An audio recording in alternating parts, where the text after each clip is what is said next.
Hello everyone, this is Aditi Sharma and welcome to Chanakyan coaching Guru. So आज के session में हम लोग जनरल हिंदी के कुछ क्वेश्चंस को डिस्कस करने वाले हैं जो कि आप सभी के लिए सभी प्रकार के एग्जामिनेशन के लिए हेल्पफुल होने वाले हैं। इससे पहले हमने ऑलरेडी बहुत सारी सीरीज जो है स्टार्ट कर रखी है, चाहे वो पॉलिटी हो, हिस्ट्री हो, चाहे आपके पास में एचपी हो, चाहे आपके पास में इंग्लिश हो, लेकिन हिंदी भी साथ ही साथ हम सब आप सभी को प्रोवाइड करवाने वाले हैं, जिसमें कि कंप्लीट प्रैक्टिस क्वेश्चंस आपको प्रोवाइड करवाए जाएंगे, जो कि आपके पास में हम कह सकते हैं कि आपकी प्रेपरेशन के लिए एक बहुत ही अच्छा माध्यम आपका हो सकता है। आपकी जो प्रेपरेशन है वो बहुत ही अच्छे तरीके से हो सकती है अगर आप इन क्वेश्चंस को सॉल्व करने की कोशिश करते हैं। तो वीडियो पसंद आए तो वीडियो को लाइक कीजिएगा, चैनल को सब्सक्राइब कीजिएगा एंड अपने फ्रेंड्स के साथ शेयर करना मत भूलिएगा। तो चलिए डिस्कस करते हैं आज के सेशन का फर्स्ट क्वेश्चन। फर्स्ट क्वेश्चन है आपके पास में, ये हम जो आज का सेशन है ये जनरल सा सेशन हमारा रहने वाला है। इसके बाद में कंप्लीट जो ग्रामेटिकल पोर्शन हमारा आता है, व्याकरण वाला जितना भी हिस्सा हमारे पास में आता है उसको हम डिस्कस करेंगे, लेकिन अभी जनरल सी चीज़ों के बारे में हम यहाँ पे डिस्कशन करने वाले हैं। अब देखिए आपके पास में सबसे पहला क्वेश्चन है कि हिंदी किस भाषा परिवार की भाषा है। तो आप सभी की इंफॉर्मेशन के लिए मैं बता दूं कि जो हिंदी है आपके पास, ये भारूपीय परिवार की भाषा मानी जाती है, ठीक है ना।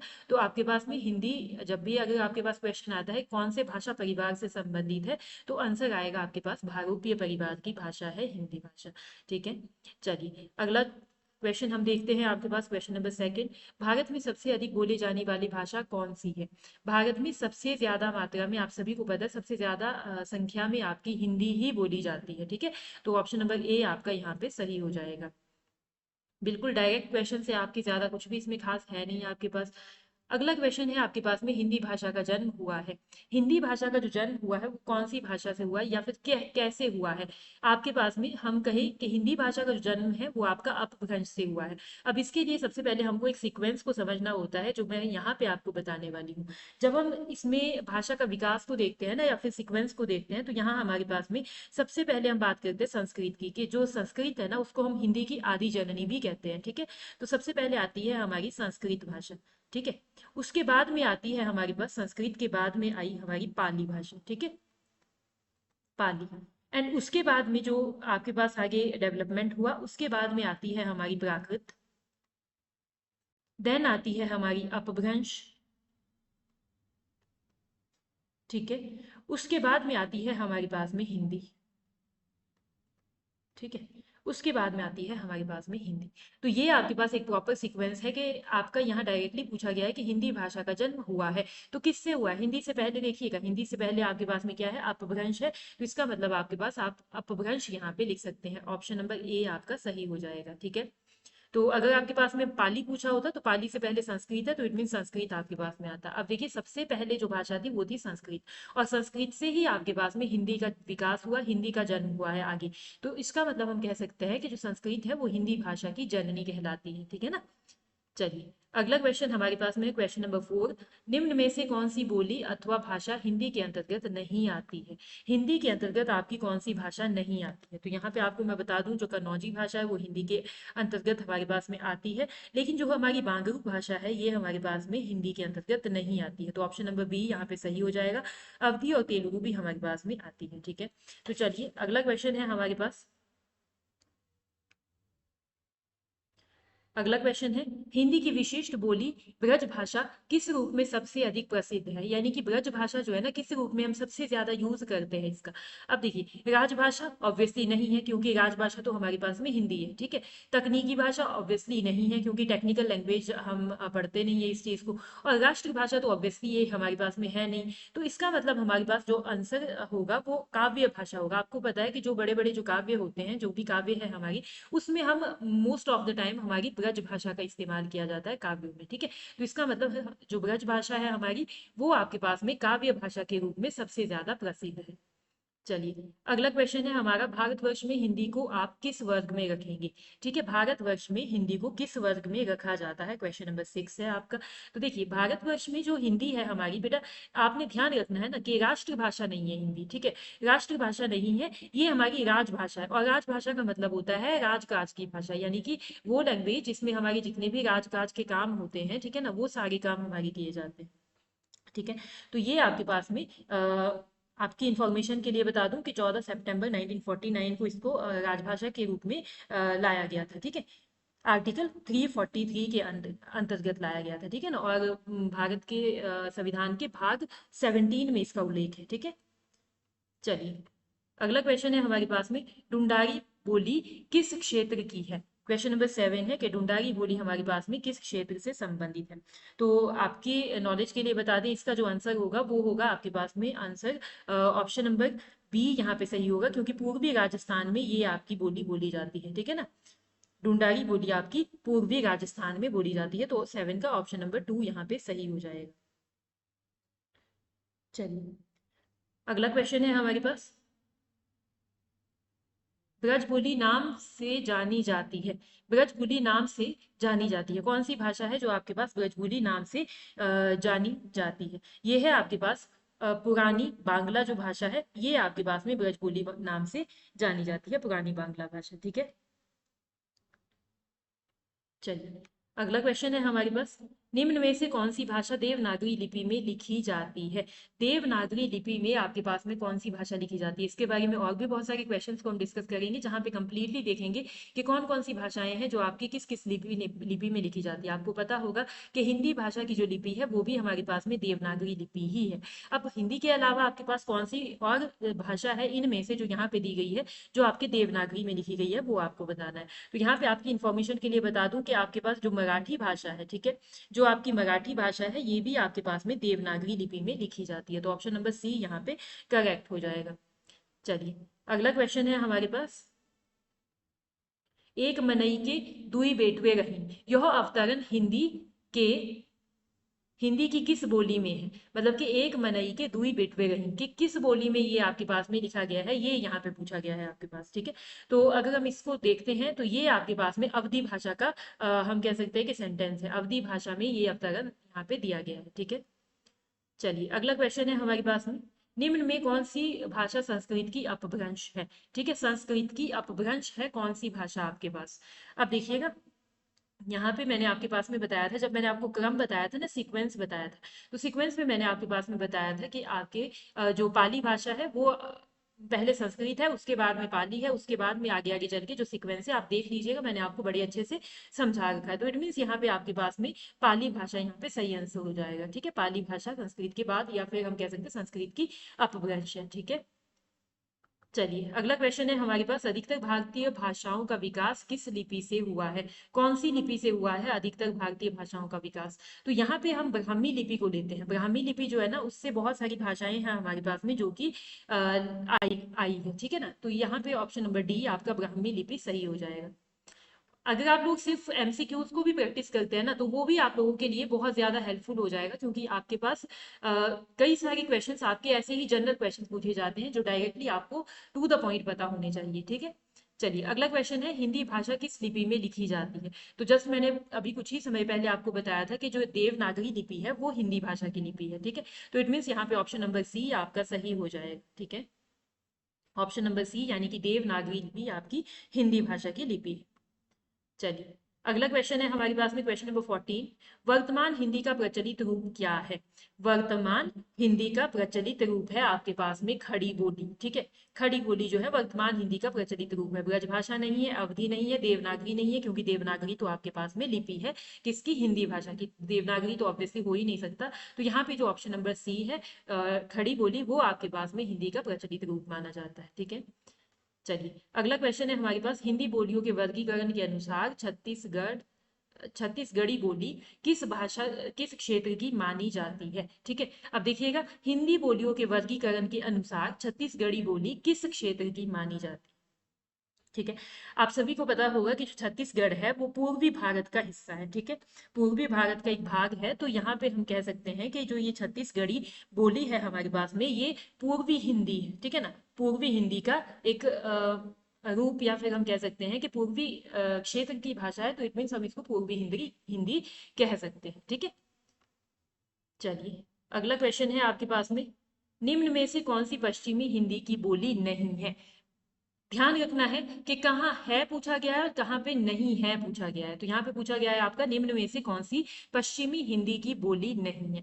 तो अगर हम देखें यहाँ पे जो बघेली बोली है वो आपके पास में किसकी, वो आपके इस पश्चिमी हिंदी की बोलियों में नहीं आती। ठीक है ना, तो ऑप्शन नंबर डी यहाँ पे करेक्ट हो जाएगा।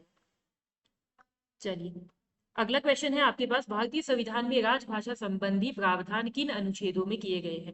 देखिएगा, बहुत इंपॉर्टेंट क्वेश्चन है आपके पास, डेफिनेटली एग्जामिनेशन में पूछने की पूरी पूरी पॉसिबिलिटी है। तो भारतीय संविधान के जो अनुच्छेद 343 से 351 तक है, इसमें आपके पास में हिंदी भाषा से संबंधित यानी कि राजभाषा से संबंधित प्रावधान आपको देखने को मिलेंगे। ठीक है, आर्टिकल 343 से लेकर आपके 351 तक। तो ऑप्शन नंबर ए आपका यहाँ पे बिल्कुल सही आंसर हो जाएगा। ठीक है, चलिए, और भारतीय संविधान का भाग 17 ये मैंने बताया था आपको, भाग 17 है। ठीक है, चलिए, अगला है आपके पास में क्वेश्चन, दक्षिण भारत हिंदी प्रचार सभा का मुख्यालय कहाँ स्थित है। दक्षिण भारत हिंदी प्रचार सभा का मुख्यालय कहाँ पर स्थित है। क्वेश्चन नंबर 18 है, और ये जो मुख्यालय है आपका, ये है चेन्नई में। ठीक है, चेन्नई में स्थित है, और इस मुख्यालय की जो स्थापना हुई थी वो 1964 में हुई थी। ठीक है, दक्षिण भारत हिंदी प्रचार सभा का मुख्यालय चेन्नई में स्थित है, जिसकी स्थापना 1964 में हुई थी। ठीक है, चलिए, अगला क्वेश्चन है आपके पास, हिंदी भाषा के विकास का सही क्रम क्या है। अब देखिए, मैंने जस्ट थोड़ी ही देर पहले आपको बताया था कि सबसे पहले संस्कृत है, लेकिन यहाँ तो संस्कृत आपके ऑप्शन में ही नहीं है। लेकिन संस्कृत के बाद में मैंने आपको बताया था पाली, उसके बाद में मैंने बताया था प्राकृत, उसके बाद में अपभ्रंश एंड उसके बाद में हिंदी। तो it mean option number A यहाँ पे आपका सही आंसर हो जाएगा। चलिए, अगला क्वेश्चन है आपके पास, संविधान के अनुच्छेद 351 में किस विषय का वर्णन है। अब देखिए, मैंने अभी अभी आपको बताया था कि भारतीय संविधान के अनुच्छेद 343 से लेकर 351 तक आपके राजभाषा से संबंधित प्रावधान आपके पास में किए गए हैं। तो जो 351 है डायरेक्टली वो किस बारे में है। ठीक है तो आपकी राजभाषा से संबंधित ही है, यानी कि आपके हिंदी से ही संबंधित है। लेकिन इस 351 आर्टिकल में स्पेशली क्या बताया गया है, इसमें बताया गया है आपके पास हिंदी के विकास के लिए निर्देश दिए गए हैं कि किस तरीके से जो हिंदी का विकास है वो आपके पास में हो सकता है। ठीक है, तो ऑप्शन नंबर डी यहाँ पे आपका सही हो जाएगा। चलिए, अगला क्वेश्चन है, ब्रज भाषा किस क्षेत्र की बोली है। ब्रज भाषा आपके पास में किस क्षेत्र की बोली है। अब देखिए, ब्रज भाषा आपके पास में पश्चिमी हिंदी है। ठीक है ना, पश्चिमी क्षेत्र की बोली है, तो इट मीन यहाँ पे आपका ऑप्शन बी सही हो जाएगा। चलिए, अगला क्वेश्चन है आपके पास, मगही किस भाषा की बोली मानी जाती। ठीक है, मगही जो है आपके पास में किस भाषा की बोली जाती बोली मानी जाती है। अब देखिए, जो मगही है ना आपके पास में, ये बिहारी से संबंधित है। ठीक है, बिहारी हिंदी से संबंधित है आपकी, तो इट मीन्स मगही आपकी किस में आएगी, बिहारी हिंदी में आएगी। ठीक है, चलिए, अगला क्वेश्चन है आपके पास में, हिंदी की खड़ी बोली किस अपभ्रंश से विकसित हुई है। खड़ी बोली किस अपभ्रंश से आपके पास में विकसित हुई है। क्वेश्चन नंबर 23 है आपका, और ये इसमें आपके पास में जो सही आंसर होगा वो होगा आपके शौर सैन। ठीक है, शौर सैनी से आपके पास में खड़ी बोली विकसित हुई है, मतलब कि अपभ्रंश मानी जाती है। ठीक है ना, चलिए, अगला क्वेश्चन है आपके पास में, भारत के सॉरी भाषा के आधार पर भारतीय राज्यों की पुनर्संरचना कब की गई थी। ठीक है, पुनः संरचना कब की गई थी, भारत भाषा के आधार पर भारतीय राज्यों की पुनः संरचना कब की गई थी। तो ये आपके पास में हुई थी 1956 में। ठीक है, 1956 में भाषा के आधार पर राज्यों की पुनर्संरचना की गई थी। और आपको चलिए, आगे ही आपके पास में क्वेश्चन आ जाएगा, हम देख लेते हैं इसको भी। चलिए, भाषाई आधार पर सर्वप्रथम किस राज्य का गठन हुआ है। यही जस्ट मैं आपको अभी बताने वाली थी कि सबसे पहले किस राज्य का गठन हुआ है भाषाई आधार पर। तो बेटा, सबसे पहले भाषाई आधार पे आंध्र प्रदेश का गठन गठन हुआ था। ठीक है, चलिए, अगला क्वेश्चन है आपके पास, बघेली बोली का संबंध किस उपभाषा से है। बघेली जो बोली है उसका संबंध आपके पास में होता है पूर्वी हिंदी से। ठीक है, उसका संबंध है आपका पूर्वी हिंदी से। तो आई होप आपको चीजें समझ में आ गई होगी, और आप लोग कमेंट बॉक्स में बता भी सकते हैं कि अगर आप इसको डिटेल्ड इंफॉर्मेशन इसकी लेना चाहते हैं, डिटेल डिस्क्रिप्शन इसकी चाहते हैं, तो हम उसके ऊपर भी कंप्लीटली वीडियोस लेकर आ जाएंगे। लेकिन फिलहाल आप लोग अभी यहाँ पे इन क्वेश्चंस को सॉल्व कर सकते हैं, ताकि आपकी जो प्रेपरेशन है वो अच्छे तरीके से होती रहे। ठीक है, चलिए, क्वेश्चन नंबर 27 है हमारे पास में। क्वेश्चन नंबर 27 बता रहा है कि स्थिति को हिंदी को राजभाषा बनाने का निर्णय लिया गया था।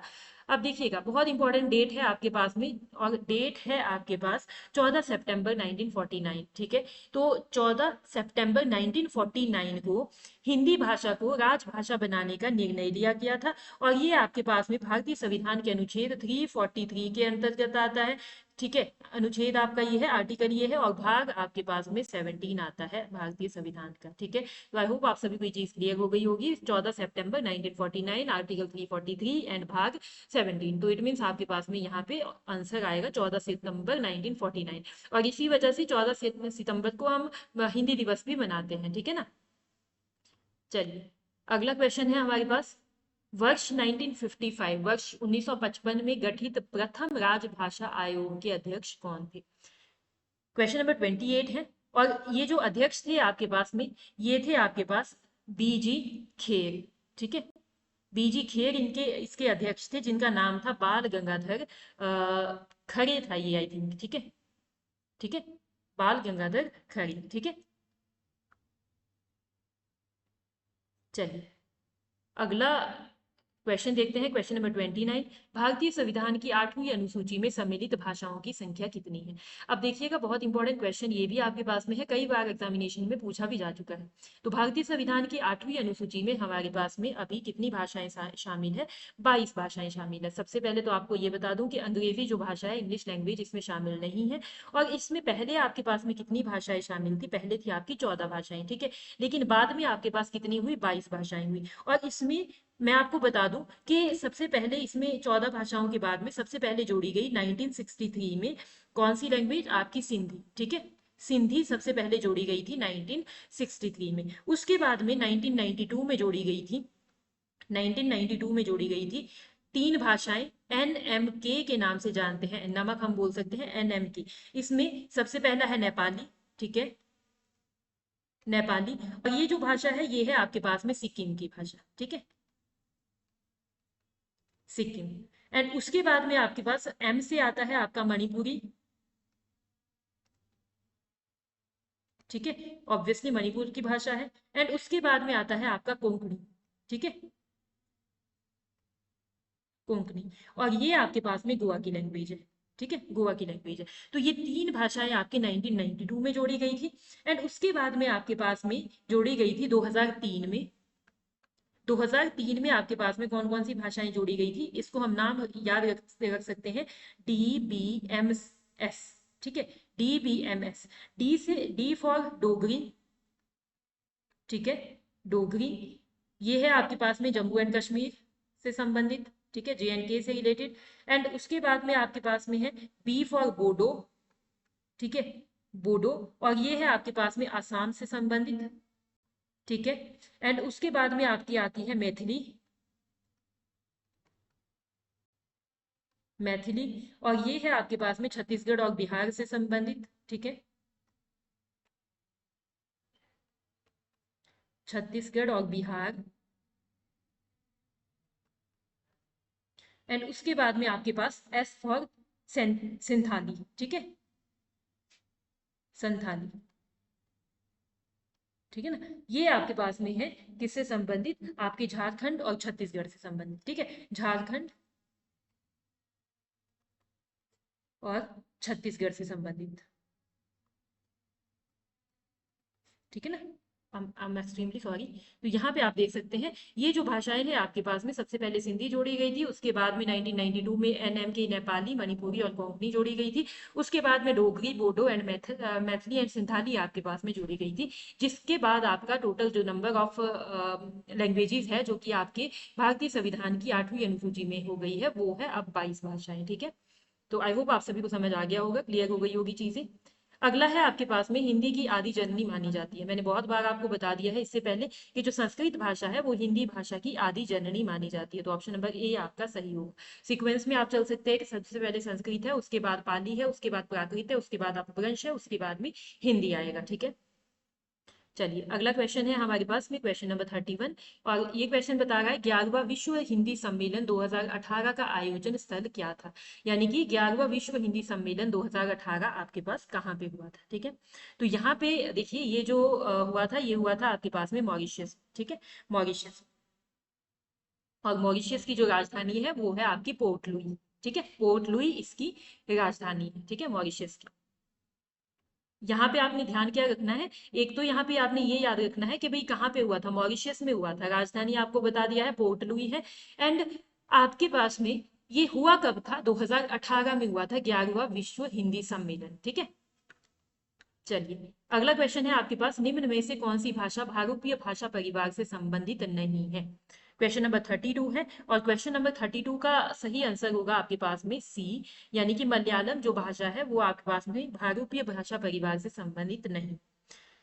चलिए अगला क्वेश्चन है आपके पास में, क्वेश्चन नंबर 33, हिंदी दिवस किस दिन मनाया जाता है? ऑब्वियसली मैंने जस्ट अभी आपको बताया है कि 14 सितंबर 1949 को हिंदी भाषा को राजभाषा बनाने का निर्णय लिया गया था। तो इस वजह से 14 सितंबर को ये हम क्या करते हैं, हमारा हिंदी दिवस भी मनाते हैं। और पहली बार जो हिंदी दिवस मनाया गया था 1953 में मनाया गया था, 14 सितंबर 1953। ठीक है, सबसे पहले मनाया गया था। चलिए अगला क्वेश्चन हमारे पास में है, विकास की दृष्टि से प्राकृत की पूर्वकालीन अवस्था को क्या कहा जाता है? प्राकृत की पहले वाली अवस्था को क्या कहा जाता है, ये आपके पास पूछा गया है यहाँ पे। अब देखिएगा, मैंने आपको बताया था सीक्वेंस। सीक्वेंस में मैंने क्या बताया था कि पहले संस्कृत है, उसके बाद में पाली है, उसके बाद में आपके पास में उसके बाद में आपके पास में प्राकृत है, उसके बाद में आपकी अपभ्रंश है, उसके बाद में हिंदी है। तो इसका मतलब प्राकृत की पहले वाली अवस्था क्या होगी? पूर्वकालिक का मतलब है पहले वाली। ये देखिए मैं यहाँ आपको बता दूं कि आपका संस्कृत होगी,